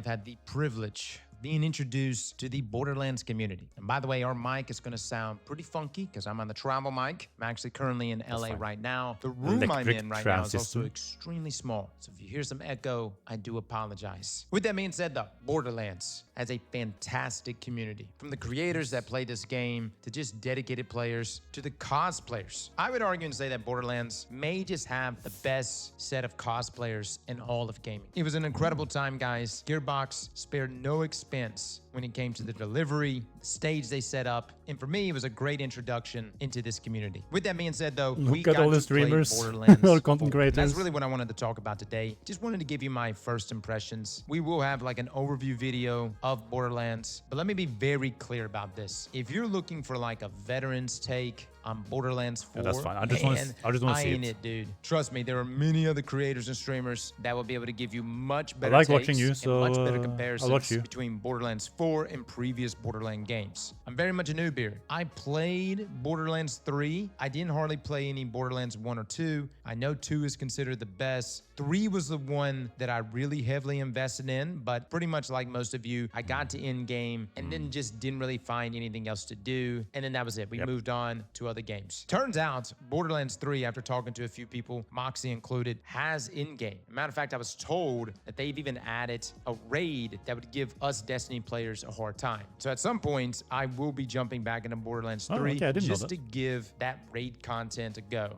I know the focus of today's video, though, is on Borderlands 4, though. Some of the things that were brought up was how big is Borderlands 4 going to be? I was straight up told that the map, which is very much an open world map, is bigger than Elden Ring's map. And that was directly from the developers themselves. Now, I did pull up the map. I wasn't able to see the entire map because bigger than Elden Ring? That's insane. Elden Ring's map is massive. Collectibles, active. Okay, I assume it's in each like region. There's collectibles. Cool. Because again, it seems like I need to push on further into the story to then access the northern portion of that map. But it's sizable. Even this beginning territory, where I'm very much a low level, is very sizable. Hence why we all have sparrows. Oh my god, it looks so good. Or Borderlands version of sparrows. Which, by the way, can I just... Okay, so here the UI is a little bit different. Space is jump. E is boost, I assume. Or maybe retract it. And this is the gun. Say is absolutely amazing. You've got a boost on it. You can shoot with it. You even got like a rocket that you can shoot out of it. I don't know how many different variations of this sparrow is going to be present at launch, but it's funny because inside of Destiny, we just got our very first like battle sparrow, which is essentially what this thing is, but it makes moving around the map a lot easier. Now, even though this is an open world version of Borderlands, and if I remember correctly, Borderlands 3 was more of like zone. I haven't played Destiny since since we took down the Witness. I haven't played after that. Or a little bit in the first Echo episode, but I stopped. Borderlands 4 didn't seem to have, I don't think, any load zones. Like, I don't think there was a single load point zone? where we encountered Chop or a load screen, even when loading into like Borderlands version of Lost Sectors. There was also like world bosses that would spawn in. There was like a ship too that we got to encounter where you had to go up into the ship, engage a lot of different enemies, and do a mechanic, which we failed at not once, not twice, but 3 different times. It was tough, man, but it I like it. Even when we were getting killed. One thing that is really noticeable to me with this Borderlands is the movement. I would say overall movement in this game has been turned up a lot. The UI is the same. You have the same wheel. No, you have the same wheel down here. Okay, normal. A lot more. You've got your grapple abilities. You've got your thrust abilities, which, by the way, you can thrust in any direction. You can grapple, glide, double jump, climb. Even thrust in air. My Destiny players think like Twilight Garrison without Swim? taking you out of first person. We have a thruster ability, but that's essentially what's present here. And you got double jump, like a true double jump, almost to the point where I felt like I was able to suspend myself. But that's something that's going to be really noticeable. With double jump and grapple and glide, I promise you right now, I'm going to go out of bounds. That's one of my missions in every game I play is try to get out of bounds. I just love exploring.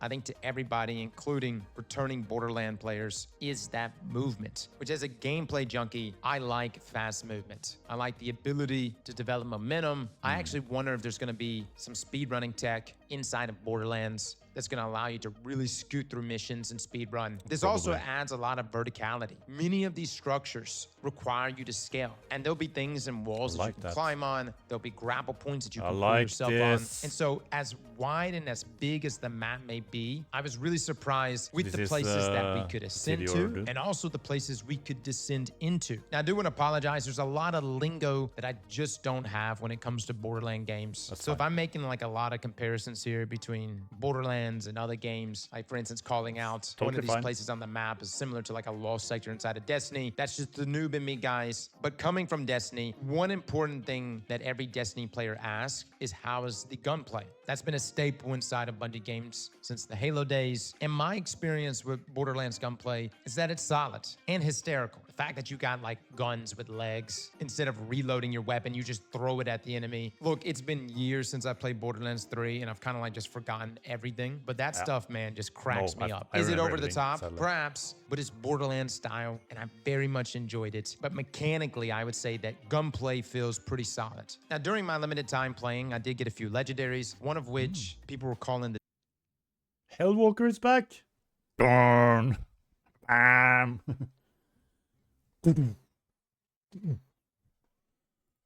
Doom shotgun, which was cool. Someone did say that it was missing its original animation. I'm not sure which animation that is, but that's really the only legendary I got, weapon-wise. Outside of that, we killed this boss about 3-4 times, which did surprisingly have some pretty interesting mechanics. Nothing too crazy. There's like a moment where like the floor is lava, where all this poison AoE damage was occurring. Maybe it was corrosive, I don't know. But you had to jump up to these platforms and shoot the spores on top to essentially break the cocoon. What I really liked about the fight was that there are ways you can just straight up dodge attacks. It's almost like you can iframe through them if you dodge at the perfect moment, which does allow you to play somewhat aggressive in your enemy's face, even if it's a boss. Now, let me just say, I had a lot of noob moments in that live stream. I think at one point there was a legendary that dropped and I walked right past it, which every Borderlands player in the stream was losing their mind over. Trust me, guys. Yeah, but at least in Borderlands 3, I don't remember if this was in Borderlands 2. I think it was in Borderlands 2 as well. But if you miss gear, you can then collect it later in like a vending machine. I'm about as newbie as they come when it comes to this game, but with my limited time playing it so far, I enjoyed it. Pretty much to the point where they had to ask me to leave the stage. And we were way past our dedicated stream time, and I had 2 people that actually came up to me and was like, hey, listen, you gotta get off this thing in the next 10 minutes. But it was good, it was enjoyable. And I think the thing that's really gonna pull me in with this Borderlands game is the exploration side of things. Now, I don't really know narratively in its story how much different it's gonna be from, say, Borderlands 3. I have heard things that is kind of returning to form from Borderlands 2. Comedy is there, but not too over the top, a little more elevated to our age. And then the world itself is completely new as well. We've moved away from Pandora. I really love the intro that Randy gave for it. And let me just say, guys, this was the first time I ever met Randy. That dude is hysterical. I know he says some things on Twitter, but IRL, dude's funny as hell. And he also seems to have a good relationship with the people that he works with. And I only bring this up because I do know CEOs present at other game development companies that are literally never there. Like, you never see them. It's almost as if they interact with their teams by proxy, and it's shameful. And at least outwardly looking in, it seemed like Randy had a good relationship with his team, and Gearbox as a whole. Reaper Spectre. Shameful. And at least outwardly looking in, it seemed like Randy had a good relationship with his team, and Gearbox as a whole seemed to be wholly dedicated on delivering Borderlands to their fans the way Borderlands is supposed to be. That was something that was reiterated over and over, was that this was going to be a Borderlands game devoted to their community. Now, in terms of the look of the game, Borderlands, of course, has that same aesthetic that it's always had. I would say this one's a bit more polished. Yes, it's cartoony, but it's also like grounded a bit more in a level of realism. The environments felt fleshed out, and I found myself enjoying all of the different biomes that I got to experience. For my build crafters out there, I know build diversity is a huge thing for you guys. Again, I'm probably not the person to ask for that. I got to experience just a very limited amount of that. 2 classes I got to play were pretty cool. One was Vex, a dark siren, and she essentially like puts down these clones everywhere, which is pretty cool. And you can like build into those clones to make them a lot stronger, or you can even like utilize them to offer overshields and support to your teammates. The other class I got to play New. Remote agent. Peacebreaker cannons. Rafa equips shoulder-mounted peacebreaker cannons, which fire at enemies in front of him for a duration, dealing kinetic gun damage. Press and hold F to end peacebreaker cannons. Okay, yeah. That's normal. Was Rafa, an exo soldier. He's the one with like the melee arms that turn into blades. He also has like the turrets that pop up over his shoulder, which do a pretty decent amount of damage. But those are the only 2 classes we got to play. There will be, of course, more than that at launch. I'm definitely eyeing Eamon. He seems a little more my speed. In terms of weapons, though, I think the sky's the limit on that one, guys. I mean, you know how Borderlands is. They've got crazy weapons. Yep. I have heard that they're kind of like taking a step back when it comes to drop rates. Essentially, they said that Borderlands 3, or at least some of the creators I had talked to, that Borderlands 3 and its drop rates were just too plentiful, too much, too many legendaries. I mentioned this earlier. Sounds like they're kind of making drops mean more in Borderlands 4, which is a good thing. I was actually talking to you guys the other day when we were streaming, and I didn't even realize that there was another rarity called, I think it was called Pearl. So yeah, at some point, I need to just return back to Borderlands 3 and really just kind of embed myself in that game for a bit before I go back into Borderlands 4. I know they're 2 different games, but one thing I have been told about Borderlands 3 is despite its failings in the narrative department, people have stated that they really like the builds in that game, the gameplay, the mechanics, the in-game that they've ended up adding over the years. And that's what I would say Borderlands 4 really needs to get right. I really don't want to be in a situation where I do find myself investing all this time into the game to just get to in-game and there be nothing to do.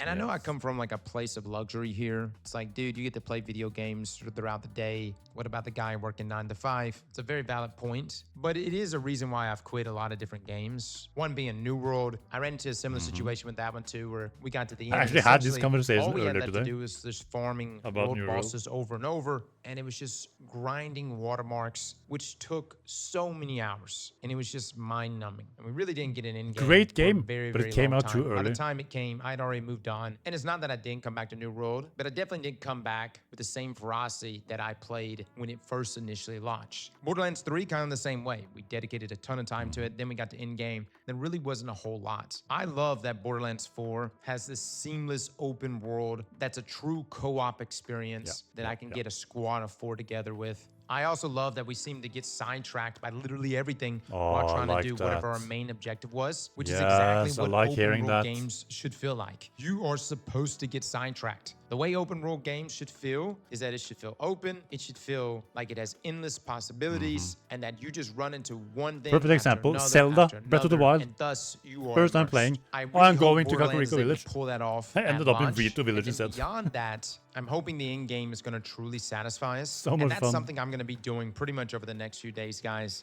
is immersing myself into what exactly Borderlands 4 is going to be shipping with. Hold on.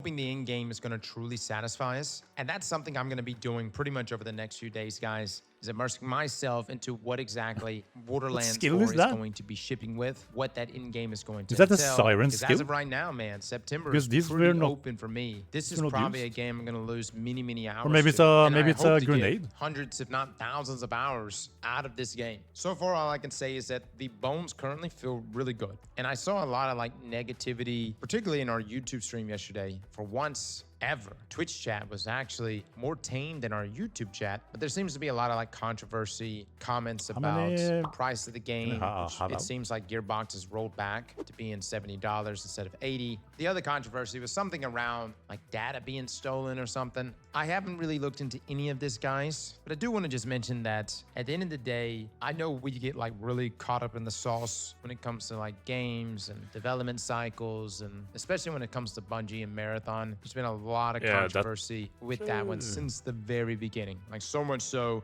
we could probably have like a 40-50 minute video going over every controversy with Marathon. Okay. All right, I'm gonna end this YouTube video here. If you have any more, but before we do that, do as me and subscribe to Aztecross. I see I haven't done that. If you have any more videos